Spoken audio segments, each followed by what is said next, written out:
Dwight Muhammad Qawi's life is a story of redemption, strength, and relentless determination. Born on January 5, 1953, Qawi's early years were filled with struggle. Growing up in Camden, New Jersey, he got caught up in a life of crime and ended up serving 5 years in prison for armed robbery. But it was inside the walls of Rahway State Prison that his true journey began.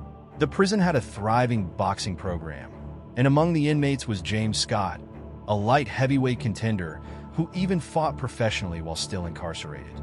Inspired by the boxing culture around him, Qawi picked up the gloves and found his calling.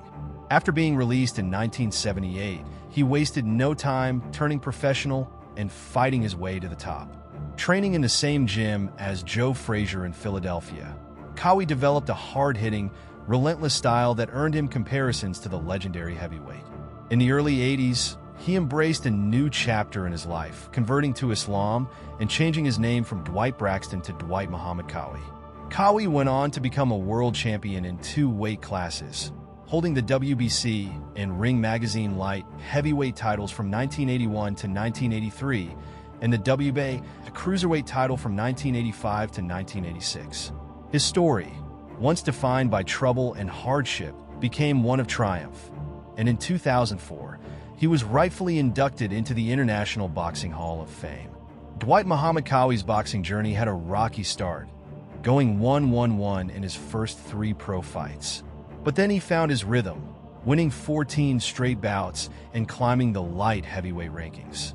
His big break came on September 5, 1981, when he returned to Rahway Prison to face James Scott. With a shot at Matthew Saad Muhammad's WBC world title on the line, Qawi won by unanimous decision after 10 tough rounds.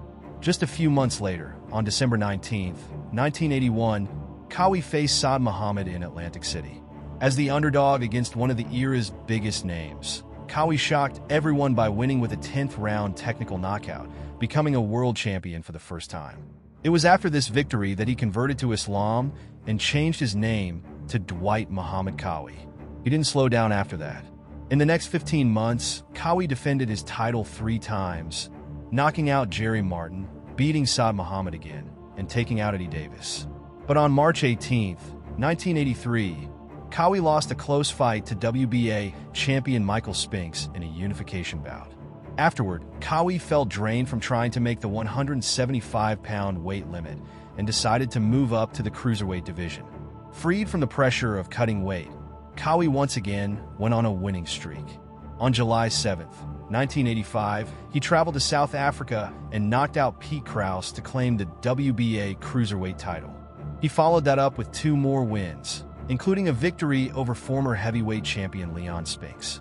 On July 12, 1986, Qawi accepted a challenge from rising star Evander Holyfield in Holyfield's hometown of Atlanta. The fight went the full 15 rounds, with Holyfield winning a split decision in a classic battle. Qawi and Holyfield met again in 1987, but this time Holyfield stopped Qawi in the 4th round, ending their rivalry. Qawi later moved to the heavyweight division, where he fought George Foreman in 1988. Exhausted, Qawi lost by knockout in the 7th round. After returning to cruiserweight, he came close to winning the title again in 1989, but lost a split decision to Robert Daniels. In 1999, Qawi retired at the age of 46 with a career record of 41 wins, 11 losses, and 1 draw, including 25 knockouts. He now works as a boxing trainer in New Jersey, helping others find their way in the sport.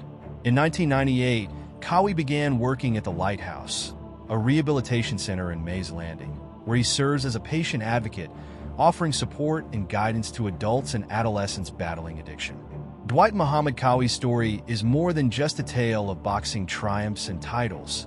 It's a story of transformation and perseverance. From a troubled youth who found purpose behind prison walls, to a 2-time world champion who fought legends and inspired millions, Qawi proved that no challenge is too great to overcome. Even after the bright lights of the ring faded, he continued to make a difference, turning his energy toward helping others fight their own battles, whether inside the ring or in life. Now, as a boxing trainer and advocate at the Lighthouse Rehabilitation Center, Qawi's fighting spirit lives on, not just through the punches he once threw, but in the hope and strength he shares with others. His journey from prisoner to champion to mentor is a powerful reminder that no matter how hard the fight, redemption is always possible.